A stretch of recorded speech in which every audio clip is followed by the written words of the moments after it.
পশ্চিমবঙ্গ কি ধীরে ধীরে মিনি পাকিস্তান হয়ে যাচ্ছে, উপদ্রুত হয়ে যাচ্ছে হিন্দুদের কাছে? মুসলমানদের বাড়বাড়ন্তের ফলে এই রাজ্যের হিন্দুরা নিজ ভূমে কি পরবাসী হয়ে পড়েছেন? এরকম বহু প্রশ্নের সম্মুখীন আমাদেরও হতে হয়, আপনাকেও হতে হয়। সত্যি কি হিন্দুরা বিপদের মধ্যে আছে? যদি থাকে, তাহলে হিন্দুদের রক্ষাকর্তা বলে পরিচিত বা নিজেদের নিজেদের পরিচয় দেওয়া ভারতীয় জনতা পার্টি, যারা হিন্দুদের ত্রাতা বলে দাবি করে, তারা কি কি পদক্ষেপ নিয়েছেন এখনো পর্যন্ত? আর যদি হিন্দুদের এই বিপদের প্রোপাগান্ডা মিথ্যে হয়, মুসলমানদের মিথ্যে বদনাম করা হয়, তাহলে আব্বাস সিদ্দিকী, নৌসাদ সিদ্দিকীদের প্রতিবাদ করতে দেখছি না কেন? আজকের এক্সপেক্টর আলোচনা হবে এই সব কিছু নিয়ে।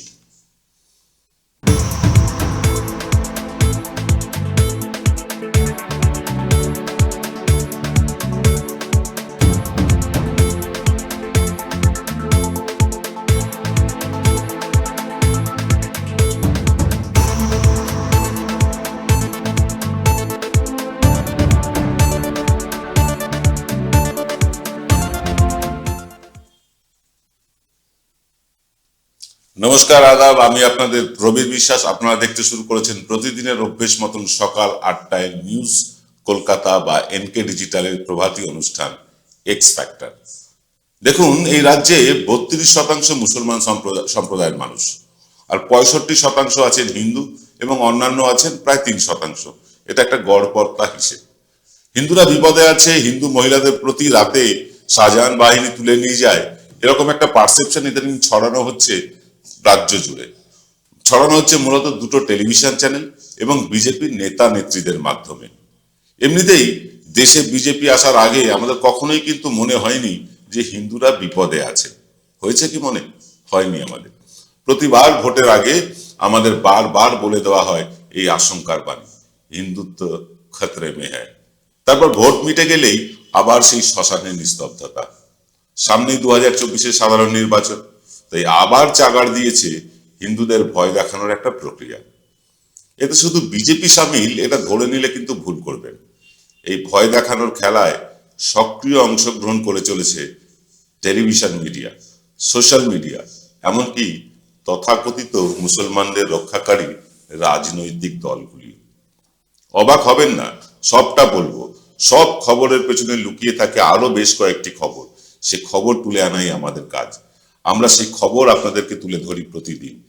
অনেক খবর যা মিডিয়া লুকিয়ে রাখে, যাতে আপনি কলুর বলদের মতো করে বিশ্বাস করতে শুরু করেন যে এই খবরটাই সত্যি, মিডিয়ার দেখানো খবরই সত্যি। তবে এনকে ডিজিটালের কাজের ধরনটা একেবারেই আলাদা, একেবারেই অন্যরকম। এই চ্যানেল আপনাকে কখনো চাঞ্চল্যকর খবর পরিবেশন করে না, বরং খবরের ভেতরে লুকিয়ে থাকা খবরগুলি, অর্থাৎ উল্টো পিঠের যে খবরগুলো, তার পর্যালোচনা, যুক্তি এবং প্রমাণের মাধ্যমে তুলে আনাই আমাদের একমাত্র কাজ। আজ সেই রকমই কিছু চাঞ্চল্যকর, কিছু ভয়ঙ্কর তথ্য তুলে দেব আপনাদের হাতে, তবে ছোট্ট একটা বিরতির পর। সেরাই যখন হাতের কাছে, অন্যটা কেনই বা কিনি। আজ বাঙালির ঘরে ঘরে একটাই নাম, সুন্দরিনী। সুন্দরিনী, সুন্দরিনী, সুন্দরিনী, সুন্দরিনী। জয়গুরু রত্নভান্ডার জ্যোতিষ সীমা। এখানে গোল্ড মেডলিস্ট জ্যোতিষী বসেন। হাই কোয়ালিটির আসল গ্রহরত্ন সবচেয়ে কম দামে এখানে পাওয়া যায়। স্থান বেলঘড়িয়া, রানী পার্ক, বটতলা, 2 নম্বর রেলগেটের নিকটে। 9681345722 এবং 9007778922। এই ধরে নিন না সন্দেশখালীর ঘটনার কথাই। দুটো টিভি চ্যানেল দেখালো সেখানকার মহিলাদের দুর্দশার কথা। ক্যামেরায় মুখ আড়াল করে, কেউ বা ক্যামেরার সামনেই প্রকাশ্যে বললেন তাদের মধ্যে কয়েকজন যে শাহজাহানের লোকজন প্রতি রাতে একজন করে মহিলাকে তুলে নিয়ে যেত পার্টি অফিসে, রাতভর ভোগ করে ছেড়ে দিত। যেদিন থেকে রাজ্যে তৃণমূল কংগ্রেস ক্ষমতায় এসেছে, সেদিন থেকে কিন্তু চলছে এসব খবর। আমরা পাল্টা প্রশ্ন রেখেছিলাম যে 12 বছর ধরে এরকম ঘটনা চলছে, অথচ একটাও অভিযোগ কেন পুলিশে করা হয়নি? আজকের মোবাইল ফোনের যুগে একটা ভিডিও বার্তাও কেউ মুখ ঢেকে অন্তত করতে পারলো না সোশ্যাল মিডিয়ায়। এসব প্রশ্ন আমরা করেছিলাম। ধরুন ভেনেজুয়েলা বা কিউবার সব খবর রাখা নেতাদের নাকের ডগায় থাকা সন্দেশখালীর কোনো খবরই সন্দেশ পাননি, খবর বা সন্দেশ তারা পাননি এতদিন?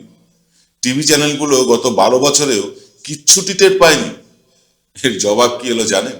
এর জবাব এলো এনকে ডিজিটাল চটি চাটা, শাসক দল থেকে নাকি অনেক টাকা পয়সা খাইয়েছে, ইত্যাদি ইত্যাদি। কিন্তু আমাদের যুক্তিকে খণ্ডন করতে পারেননি একজনও। তবে এই আগুনে হিন্দু মুসলমানদের একটা রং লাগানোর চেষ্টাও হয়েছিল, সেটা হয়েছে বিজেপির তরফে। সেটার মাধ্যমে বার্তা দেওয়া হলো যে সেই পুরনো ছকের হিন্দুত্ব খতরে মে হ্যায়, হিন্দুরা বিপদে আছে। তবে এই ব্যাপারে পুলিশ কি বলেছে, প্রশাসন কি বলেছে, আমরা সেটা একবার পরিষ্কার করে শুনে নিতে চাই। আসুন দেখে নি প্রশাসনের বক্তব্য।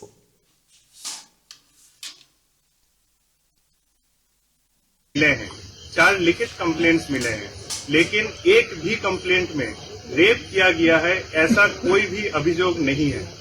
एक प्रचार चलाया जा रहा है कि संदसखाली पुलिस स्टेशन एरिया में औरतों के साथ बहुत अत्याचार हुआ है, जैसे किडनैपिंग, रेप एवं कि उनको घर से उठा के लेके जाया जाता था।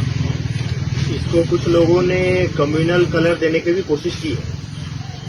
ये तमाम अभियोग पुलिस बहुत सजग है इस अभियोग को लेके। हम लोग माइकिंग कर रहे हैं कि किसी को भी अगर कोई भी कंप्लेंट है तो वो पुलिस स्टेशन आके या रिटर्न तरीके से हम लोगों को वो अभियोग कंप्लेंट हमें रिटर्न तरीके से दे।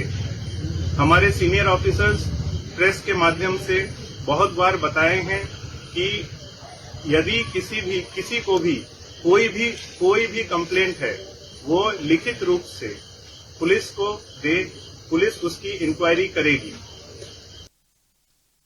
শুনলেন প্রশাসনের বক্তব্য। মানে বিজেপির একদম স্পেসিফিক অভিযোগ যে মুসলমানদের বাড়বাড়ন্তর ফলে রাজ্যটা নাকি পাকিস্তান হয়ে যেতে বসেছে। মুসলমানদের এই অসম্মান, অপমান এসব দেখেও বামপন্থী এবং নৌসাদেরা যখন চুপ করে থাকে তখন একজন বাঙালি হিসেবে খারাপ লাগে বই কি আমাদের। দেখুন, মালদা, মুর্শিদাবাদ, 2 দিনাজপুর, 2 চব্বিশ পরগনায় মুসলমানদের আধিক্য বেশি।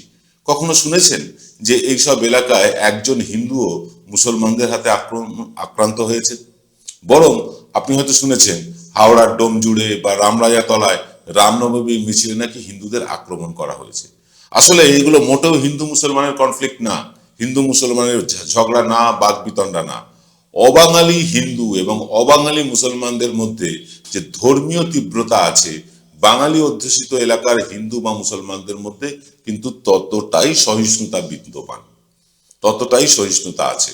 অন্য রাজ্য থেকে এই রাজ্যে রুটি রুজির ধান্দায় আসা মানুষজন যেখানে যত বেশি, সেখানেই দেখবেন হিন্দু মুসলমানের ভেদাভেদ, বিভাজন ততই বেশি।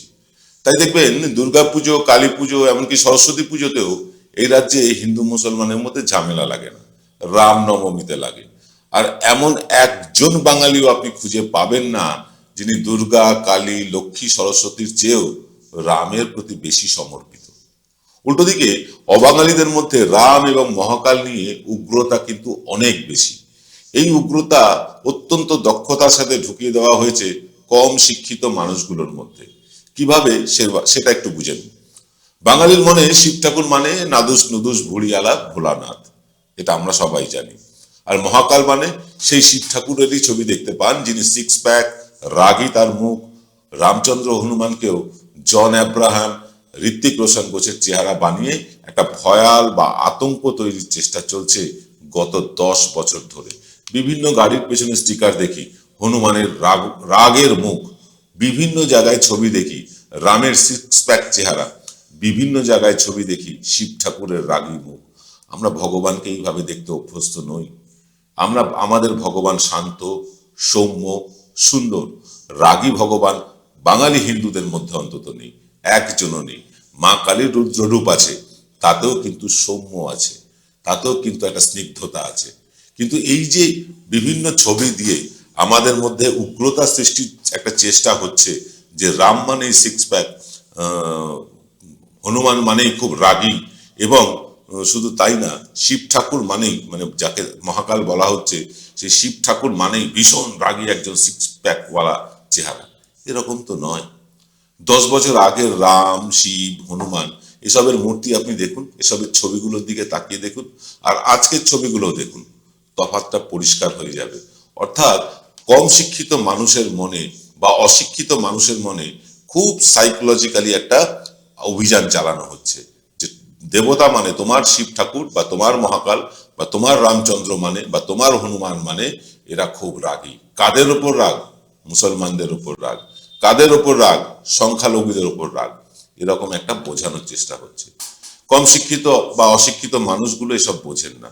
তাই জয় শ্রীরাম বা হর হর মহাদেব কিংবা আল্লাহু আকবার ধ্বনি তাদের কাছে কিন্তু এখন আর ঈশ্বরের ভজনা নয়, অপরকে চমকানোর রাজনৈতিক স্লোগানে পরিণত হয়েছে। মানুষ যতদিন শিক্ষার আলোর বাইরে থাকবে ততদিন এই ধর্মীয় উন্মাদনা কিন্তু চলবেই, রাজনৈতিক দলগুলোর স্পন্সরশিপ নিয়ে। একদল বোঝাবে যে হিন্দুত্ব কতটা বিপদের মধ্যে আছে, ভয়ে ভয়ে হিন্দুরা তাদেরকেই আশ্রয় ভাবতে শুরু করবে, যেমনটা গত 10 বছর ধরে ভেবে আসছে। তারপর গ্যাসের দাম হবে 1000 টাকা, পেট্রোল ডিজেল সেঞ্চুরি পার করবে। তাই হিন্দুত্ব বিপদে নাকি হিন্দুদেরই মূল্য বৃদ্ধি করে বিপদের মধ্যে টেনে হিচড়ে নিয়ে যাওয়া হচ্ছে, তার বিচার করার দায়িত্ব আপনাদের উপরে দিয়ে শেষ করছি আজকের এক্স ফ্যাক্টর। দেখা হবে আজ রাত 8টায় দ্য ফ্যাক্ট চেক অনুষ্ঠানে। আজ এই পর্যন্ত, সকলে ভালো থাকবেন, নমস্কার।